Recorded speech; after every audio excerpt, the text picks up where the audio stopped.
এই মামা, এক প্লেট ফুচকা দাও তো। রিফাত, তুমি? আসসালামু আলাইকুম ভাইয়া, কি ব্যাপার আপনি এখানে? হ্যাঁ, আমি এইখানে। আমি যদি এই সময় এই জায়গায় ফুচকা খেতে না আসতাম, তাহলে তো তোর কুকিরটি আমি দেখতে পারতাম না। আরে কি বলছেন এগুলা? ভাইয়া আপনার কোথাও ভুল হচ্ছে। আপনি কি বলতেছেন এগুলা অযথা? কোনো কিছু না জেনে ভুল বলছেন কেন? আমার ভুল হচ্ছে মানে? এই, আমি কি আমার নিজের চোখে ভুল দেখতেছি? তুই কোন সাহস নিয়ে আমার ছোট বোনকে বিয়ে করতে চাস? তোর লজ্জা করিনি সেদিনকে কোটিপতির পরিচয় দিতে?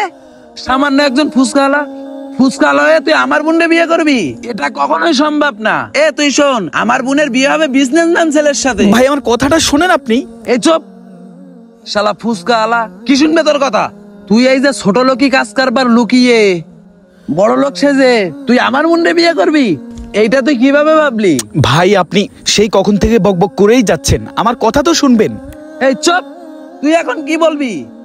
যে আমার নিজের চোখে দেখতেছি এই জিনিসটা আমি অবিশ্বাস করতেছি। তোর কোনো কথাই আমি শুনবো না।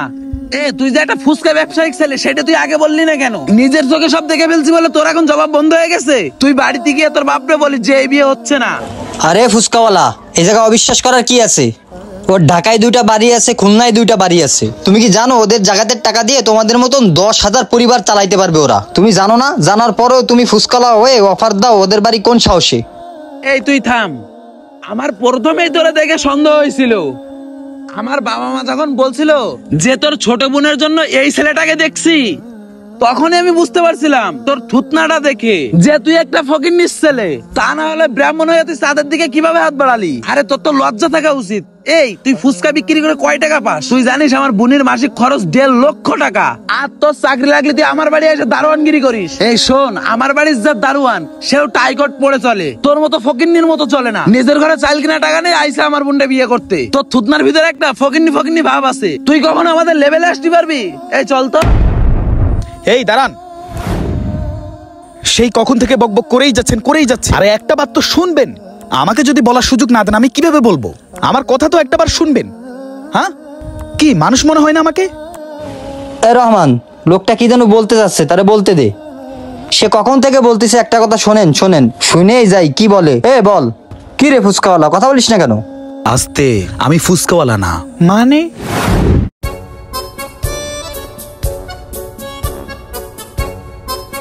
কিরে মইনুল, কি অবস্থা? কি বেচা কিনা আছে?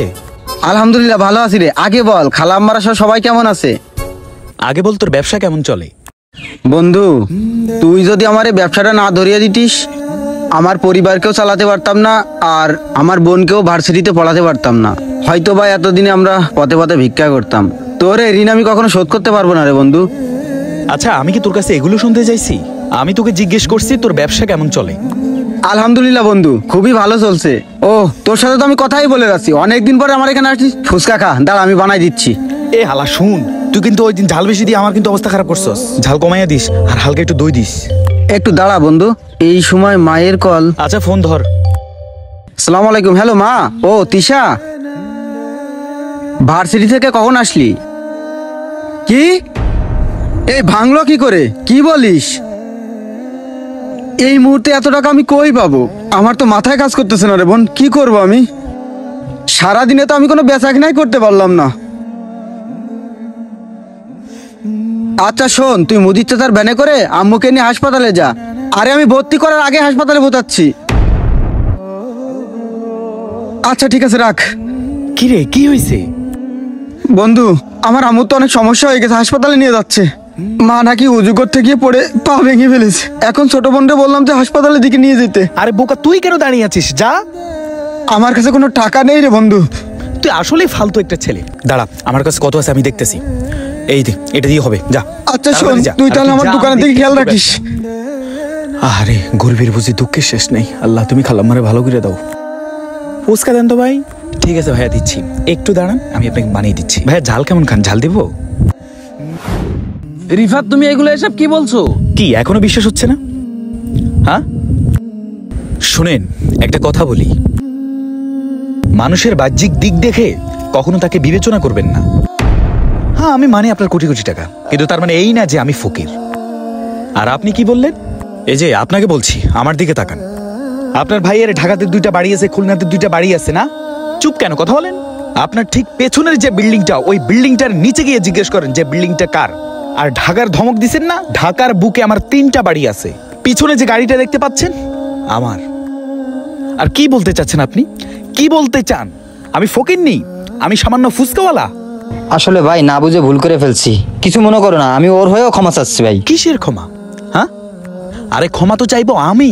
দুধে দোয়া তুলসী পাতার মতন একটা পরিবারের সাথে আমার মতন ফকিন্নির ছেলে আত্মীয়তা করতে চেয়েছে, কারণ আল্লাহর হুকুম ছাড়া কোনো কিছুই হয় না। আজকে যদি আমি সামান্য ক্ষণিকের জন্য ফুচকাওয়ালা না হতাম, তাহলে আপনারা যে এতটা খারাপ, এতটা নিচু মনের মানুষ, তা আমি কখনোই জানতাম না। টাকা পয়সা দিয়ে কখনোই মানুষের মন জয় করা যায় না, কথাটা মাথায় রাখেন। টাকা দিয়ে সুখ কেনা যায় না। এই টাকা নিয়ে যেহেতু এতই অহংকার করছেন, এক কাজ করেন, কবরের পাশে গিয়ে দাঁড়ান, বুঝতে পারবেন অহংকার কি জিনিস। আরেকটা কথা কান খুলে শুনে রাখুন, আরে আপনি কি আপনার বোনের বিয়ে দেবেন না? আমি বলে যাচ্ছি, আপনার বোনকে আমি বিয়ে করব না।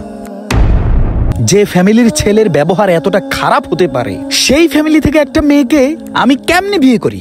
হ্যাঁ, আমি ভালো মানুষ বলে আপনাদেরকে ছেড়ে দিছি। কাউকে অসম্মান করে কথা বলার শিক্ষা আমার বাবা মা, আমার শিক্ষক আমাকে দেয়নি। আর কি বললেন?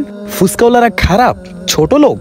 শুনেন একটা কথা বলি, আজকে যদি সত্যি সত্যি আমি ফুসকাওয়ালা হইতাম, তখন কি করতেন? তখন তো ঠিকই বিয়েটা ক্যান্সেল করতেন। আর এখন যখন শুনলেন আমি টাকার পাহাড় নিয়ে জন্মেছি, আমার কাছে যথেষ্ট পরিমাণ টাকা পয়সা আছে, তখন তো আপনি সুখের সাগরে হাবুডুবু খেয়ে ফেলছেন। আপনার বোন টাকার খাটে ঘুমাবে? হ্যাঁ, ইম্পসিবল। আমি বেঁচে থাকতে কখনো ওর বোনকে বিয়ে করব না। যান যান যান। আমরা লাইফে এত এত স্ট্রাগল করি কেন জানেন? কারণ একটাই, ওই যে আপনি আপনার মেয়েকে একটা সাকসেস ছেলের কাছে তুলে দিতে চান, আপনি আপনার বোনকে একটা সাকসেস ছেলের হাতে তুলে দিতে চান। আর এই সাকসেস ছেলেটা যুদ্ধ করতে করতে একটা সময় নিঃশেষ হয়ে যায়, আর টাকার কাছে বিক্রি হয়ে যায় হাজারো মেয়ের ফুলের মতো জীবন। হ্যাঁ, আপনি অবশ্যই টাকা পয়সা দেখেই মেয়ে বিয়ে দিবেন, কিন্তু এই অটল টাকা পয়সার গন্ধে মাতাল হয়ে আপনি আপনার বোনকে, আপনার মেয়েকে একটা অমানুষের হাতে তুলে দিচ্ছেন না তো? টাকা পয়সা দেখে নয়, আপনি আপনার মেয়েকে, আপনার বোনকে ফরেস্টগার ছেলে দেখে বিয়ে দিন।